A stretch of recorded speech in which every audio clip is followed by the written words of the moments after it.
భాగవతంలో 11వ స్కంధంలో రుద్రాక్ష మహిమ ఉన్నది. దేవీ భాగవతంలో మళ్ళీ శివపురాణంలో కూడా ఉంటుంది.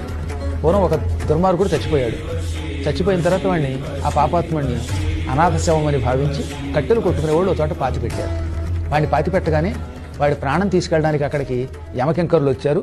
అదే సమయంలో శివకింకరులు వచ్చారు. యమకింకరులు అన్నారు, వీడు పరమ పాపాత్ముడు అండి, అందుకని మేము తీసుకెళ్ళడానికి వచ్చాం. పాతి పెట్టేదాకా ఆత్మని మాతో తీసుకెళ్ళకూడదు, మీరు పాతి పెట్టారు ఇక్కడ కొంతమంది కట్లు కొట్టుకునేవాళ్ళు, అందుకని వీడి ఆత్మని యమలోకానికి తీసుకెళ్ళి వీడిని శిక్షిద్దాం అనుకుంటూ అంటే మీరు శివకింకరులు ఎందుకు వచ్చారనగా అప్పుడు శివకింకరులు అన్నారు, వీడు పరమ పాపాత్ముడే, యమలోకానికి రావాల్సిన వాడే, కానీ కట్టెలు కొట్టుకునేవాళ్ళు వీడిని పాతి పెట్టిన చోట అడుగున ఒక రుద్రాక్ష పోస్తుంది. ఆ రుద్రాక్ష పోస మీద వీడిని పడుకోబెట్టి పాతి పెట్టడం వల్ల వీడి పాపాలు పోయాయి.